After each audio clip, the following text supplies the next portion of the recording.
Hey, Zudoragi here, coming to another video review, and today I'll be taking a look at the technically no-grade 1/100th scale Gundam Exia from Mobile Suit Gundam 00. So to start things off, it's sized to a soda can, standard 1/100th scale size, since they're all roughly the same height. Dog hair not included. His colors are the standard Gundam colors at this point: dark gray, white, yellow, blue, a little bit of red, plus some translucent parts and a very dark green. Oh, and a sort of baby blue color. Not quite sure how to describe that one. View from above and from below. Quite a bit of molded detail down there, though none of it, picked out with different parts. Poseability is fairly good, as you would expect out of a Gundam model. Head is on a ball joint in the head and in the body, so the neck can move up that far, down that far, tilt side to side. Arguably get it to move all the way around, but these fins get in the way. The fins themselves can move up and down like that. Not entirely certain what the in-universe reason for it is, but hey, it's a thing. Come on, down! The arms at the body can move up and down just a little bit. Got a hair in my mouth. They can also move back and forth a little bit, no rotation. Arms can rotate all the way around to the shoulder. Shoulder armor can move just a little bit. Arms can move out to the side that far. Rotate all the way around just above the elbow. Bend that far at two joints in the elbow. Just these dark green stickers, no detail in there.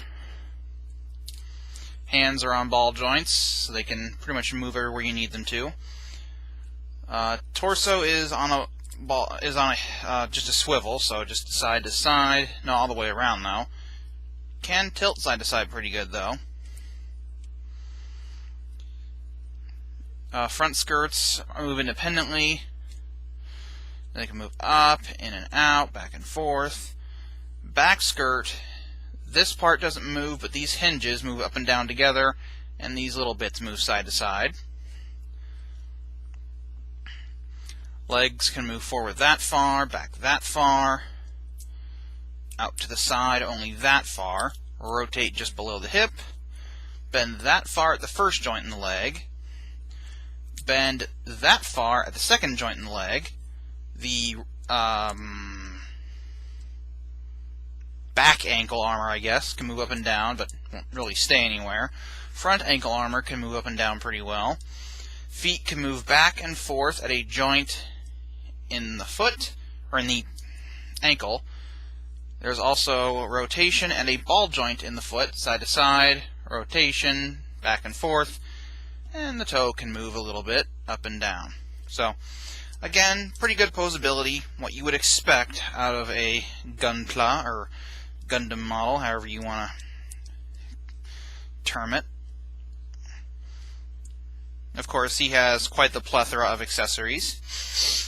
He has his extra open hand for sort of action poses. Switching it out is fairly simple. Just take the existing hand, pop it out of the polycap, that's what they're called. Ugh. Haven't worked with these things in a while. Anyway, just pop the new one in, and there you go. Nice and easy. To start things off, his most famous accessory is the GN sword. It's mostly blue with a little bit of dark gray and a little bit of white. Ooh. It has quite a bit of poseability, actually. This part can swivel, this part can swivel, this part here and here can swivel, this can swivel, and this can swivel. Getting him to equip it's pretty easy. Just unclip that. Put the grip into his hand. If I can show it to you.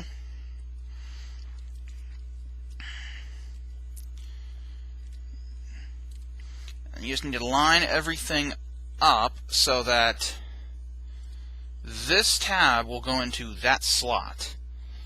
Try my best to do it on camera, but I gotta look over the camera to make sure I can get it done properly. Okay, there. Tabbed in. And then finally this large tab goes into that large slot there, which should be much easier to show you. Boop. And it is equipped. So, it's a fairly nice looking weapon. Very big.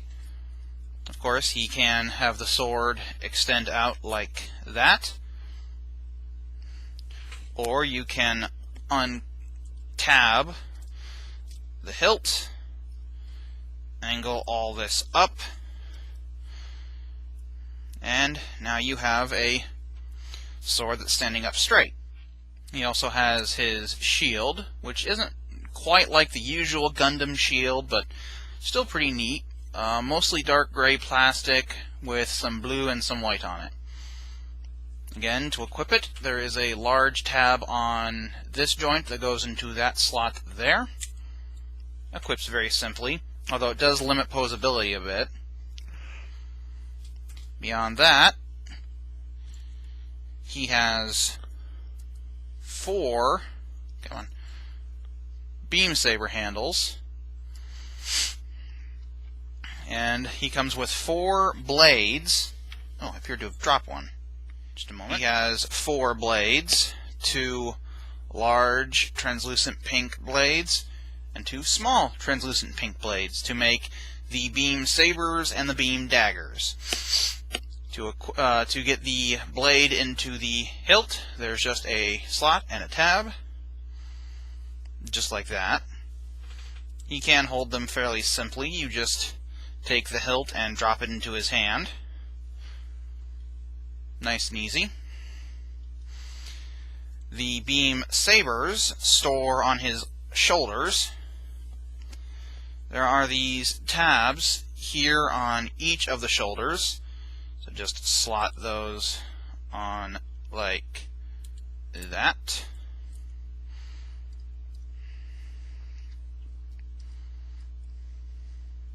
Come on. Stop looking at the sky. And of course, it's just the same with the beam daggers. Slot, tab, put it together. And there you have the beam daggers. And they sit in there just the same as before. It's not an ultra secure fit, but I mean, it's not going to fall out, you know, if you just put them in a weird angle. But I mean, if you shake it too much, it's going to come out eventually. As for these, the beam daggers store on his back skirt. These pieces tilt up and they can move out, so you can sort of get him into a grabbing pose. Just have him reach back there to grab them like that, so that's pretty neat. I'll just go ahead and pop the other one on. Just like that.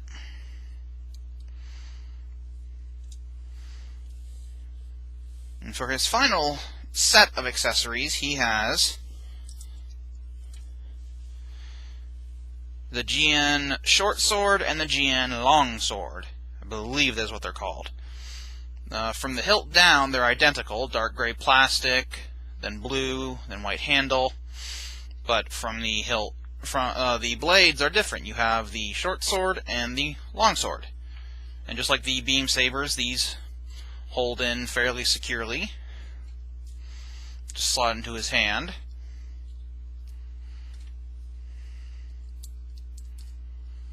So that's pretty cool. Now these can actually be stored on him. There are these white panels here on his hips, so just pop those off. And then you have these gray pieces that have these tabs on them, and they're actually designed for a specific side. So, for example, the one that tilts that way goes onto this hip. Just pop that on, then take the two tabs and pop them into the slots there, just like that. Now, actually storing the blades is pretty simple.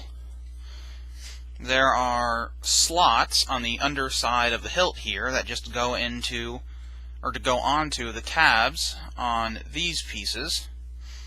You can put them either side you want, but there is a side that, they generally go on. The short sword goes on this hip, and the long sword goes on that hip. So again, just take the slot and put it onto that tab.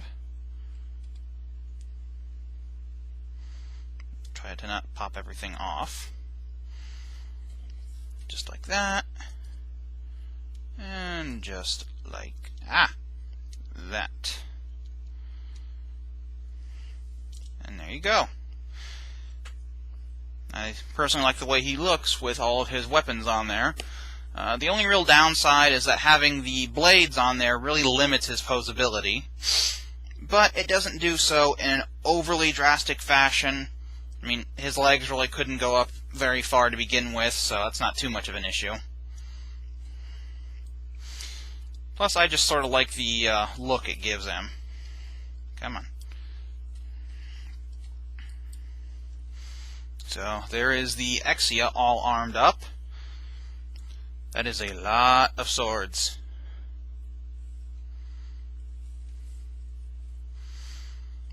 Well, that pretty much does it for my review of the 1 to 100th scale No-Grade Gundam Exia from Mobile Suit Gundam 00. Until next time, bye-bye.